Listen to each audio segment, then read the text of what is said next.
Akkam jirtu daawwattoota keenya guyyaa har'aantana waa'ee teknooloojiidhaan wal qabate Chatgpt wayidammoo AI maal akka ta'ee fi akkamitti akka itti fayyadan waliin ilaaluudhaaf dhufnee jirra. Viidiyoo keenya laayik gochuudhaan faana turtii gaarii jedhaati. Chatgpt'n akkuma beekamu akka addunyaatti daataa wanta addunyaa kanarra jiru hundisaatti caalanii ta'eetiin wantoota hedduu wanta fedha keessanii wanta gaafattanii kan Google irraafis hin arganne wantoota Google irra jira hundasaas ta'ee akkasuma wanta isarraa hin dhabamne jira jedhameetti yaadama. Kana waan ta'eef Chatgpt yeroo ammaa kana baay'ee isaa fayyadus baay'ee isaa miidhaa keessa galchaa jedhamanii yaadama. Akkasuma barattoota digirii ta'ee warroota hojjettoota hojiirra jiranis ta'ee miidhaa qabaaf jedhanii yaadama. Miidhaa akkamii maaliif hojjetan? Fakkeenyaaf injiinara tokko dandeettii isaatiin laffa'eetiin saayizii tokko hamma tokko yoo inni hojjetee baase damooza itti argatu. Amma dammoo haala salphaadhaan Chatgpt irratti imeejii dhaabbatu suuraa kaasaniitiin wanta gaafatan haala salphaa ta'een akkamitti akka hojjetamu baasu jira. Sanirraanis amma fakkeenyaaf yeroon duraa warroota soofteerii wayii dammoo kompiitara baratan koodiingii wantoota adda addaa kanneen ulfaataan ture. Amma yeroo ammaa kana dammoo Chatgpt bara 2024 kana keessa dhufe koodiingii wanta akka Java, HTML, paatanii ta'e hundasaa barreessaa jira. Kana waan ta'eef baay'ee isaanii miidhaa keessa jira jechaadha.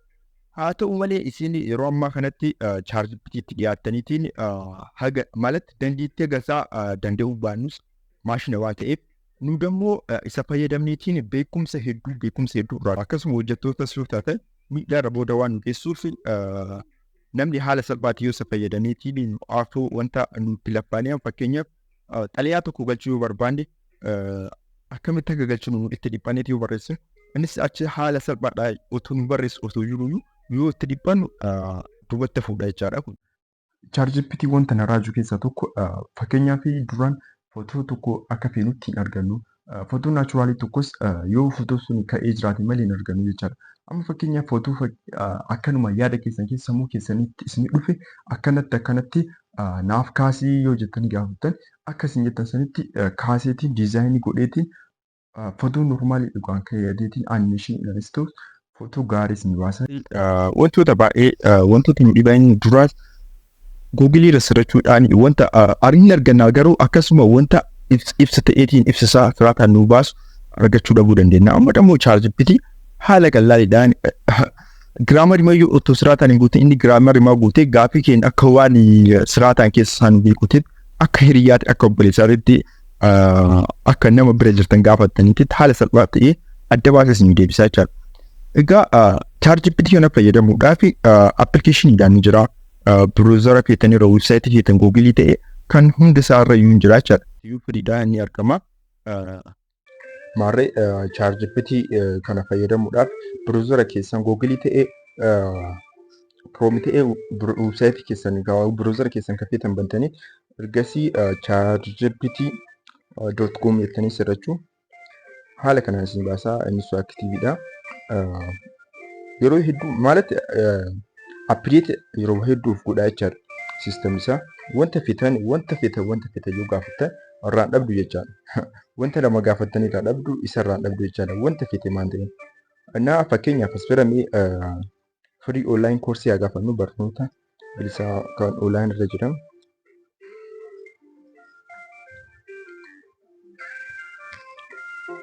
Haala kana aktiivii ta'uu irraa hatamtamaan isin barreessaa ana biraan xinnoo rakkina turkii waan ta'eef harkifataayyuu malee haala gahaan akkanatti isin barreessaa jechaadha. Websaayitii kamiirraa akka argannu akkan nu barreessaa jechaadha. Akkaan akkaadaamii akkan nu barreessaa jechaadha. Kan jiran hundayyuu yoo hafee jiraates kunis yoo isin tolee kana keessa hin jiraannes haala jettaniitiin gaafattu.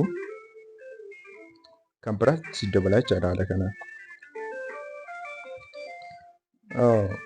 Haala kanaan haga fedhii keessanii LinkedIn Learning, Society, Popular haala kanaan websaayitoota jira hunda isaa baasee isin ergaa jechaadha. Linkii isaatu na erga jettan linkii isaa isin ergaa jechaadha.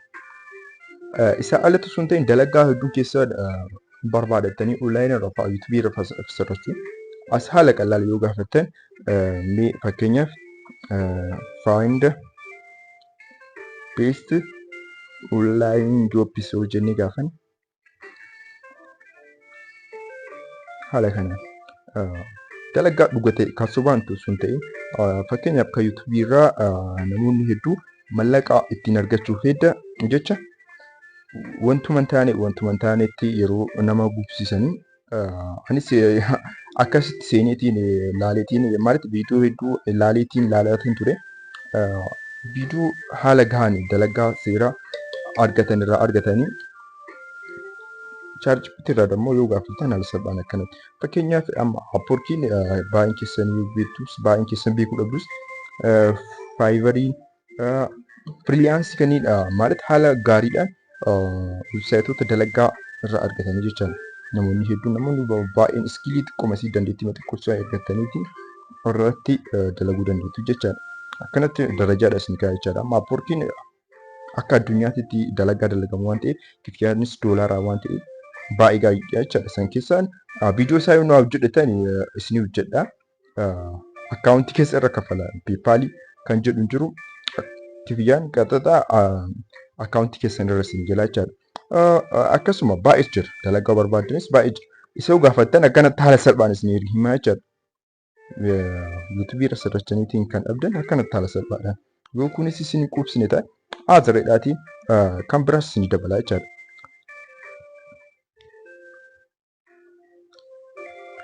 Haala kanaan itti fayyadamuu dandeettu jechaadha. Chatgpt'n maalitti hanguma danda'an akka hiriyaatti wanta itti fayyadamuu dandeettu jechaadha. Biyyoota keessaas yoo gaafattan fakkeenyaaf Itoophiyaa keessaa biyyi bareedduu kamii yoo gaafadhe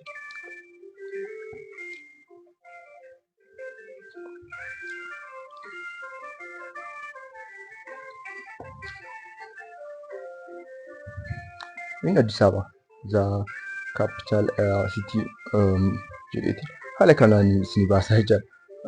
Baay'ee gaariidha jechaadha. Dirreedawaa hawaasa levelii isaatiin kaa'eetii haala kanaan isin baasaa jechaadha. Haala kanaan Chatgpt fayyadamtu.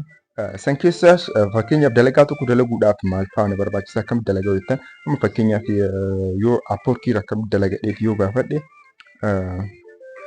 how to do Upwork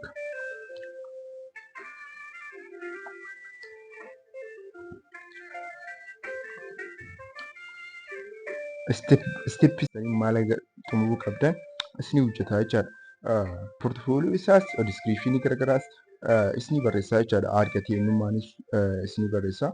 Isin immoo iskilii tokko dandeettii tokko qabaattan haala salphaadhaan Chatgpt fayyadamuudhaan baay'ee keessan akka durarratti isin jedhetti wanta hedduu xiqqeeffachuu dandeettu jechaadha. Xalayaa garagaraa, dabdaabbee garagaraa, poostaa garagaraa galchuudhaaf lafatanii kan isin barreeffatan isin qabbaneessanii haala gaariidhaan isin barreessitiin isin kenna jechaadha. Fakkeenyaaf as bira hedduun keessan afaan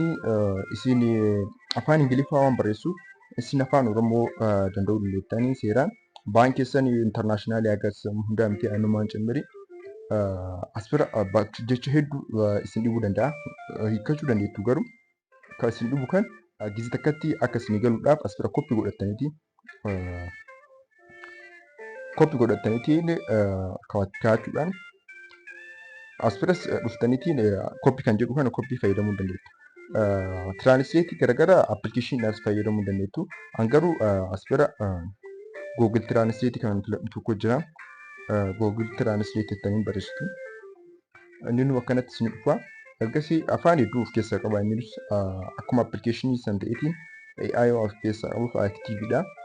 Sanirraanis Google irra waan ta'eef giraamarii xinnoosii seeraan eegadee yaada.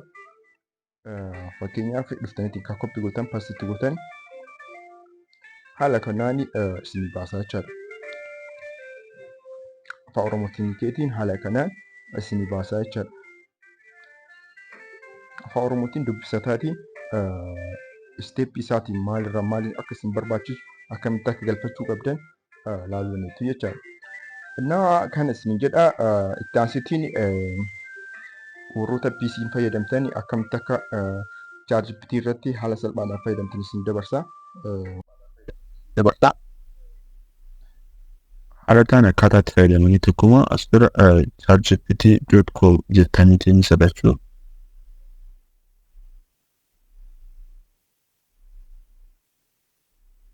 As bira akka aktiivisiin ta'uufi Google keessa kireef gotan dagatinaa artificialii waan ta'eef aktiivisiin ta'a. As bira mee akkuma kaanii free online free course jenneetiin gaafannee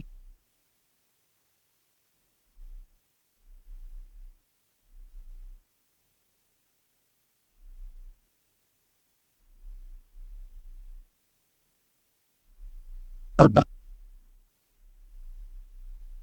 Egasii haala kanaan fidaa jechaadha. Aktiivii yoo ta'u akkana Google isaa hojjetaniiti appiteetii godhuuf godhu websaayitii isaa dammoo liinkii faanaa isiniif jira jecha kiliikii yoo ta'an qaxataa adeemsumaan karaa websaayitii achi kan isin eegu isin baasa jechaadha. Haala kanaan haala salphaadhaan itti fayyadamtu jechaadha.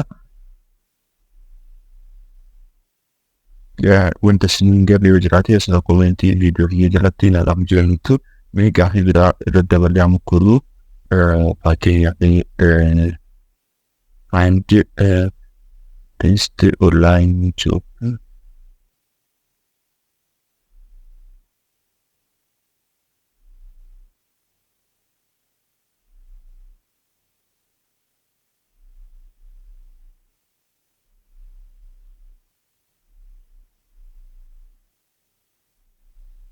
Haala kanaan haala ta'e apportii websaayitii isaa kadhaas eeggachaa deemsumaan adda linkii yoo isin jetutta akkasuma kan taappee firilaansiidhaan dalagaa jiru dalagaa online ta'e haala salphaadhaan akkanatti gaafataniitii itti fayyadamuu qabdu jechaadha. Namoonni baay'een online irratti dalagaa barattootas taatanii akkasuma hojjettootas taatanii dalagaa dabalataa akkasiin barbaachisu nama gaafatanii yuutuubii irra dalagaa iskaaniin ta'e keessin irra asin dalagaa dhugaa kan ta'e akkasiin bitu chaarjimpitiin jira isin jedha akka chaarjimpitii fayyadamtan isin gorsaa jechaadha. Keenyaan as bira koppii godhaatiin kan isin jedhe kana tiraansleet godhaatiin fayyadamuu dandeettu jechaadha. Kan isaa yoo isin gaabbii wanti isin jedhes yoo isin galle ta'e tiraansleet godhaatiin fayyadamuu dandeettu jechaadha.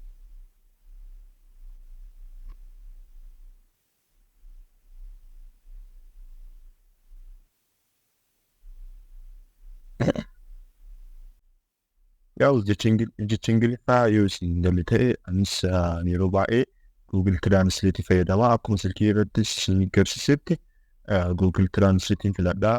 Kaaraakterii gara 3,200 olii kana hunda barreessitaniitiin gija tokkotti Translate isin godha waan ta'eef giraamanis akkas aappii jiran keessaa inni seeraan godhadha. Akkasitti fayyadamtanii akkanatti fakkeenyaaf. Egaa kana fakkaataa viidiyoo keenya waa'ee Chatgpt irratti kan guyyaa har'aa qabannee isin hir'ine kana fakkaataa viidiyoo keenya laayik gochuun dagatinaa akkasumas sabiskiraayib gochuudhaan cinaa dhaabadhaan jajjabeessaadha. Galatoomaa turtii gaarii.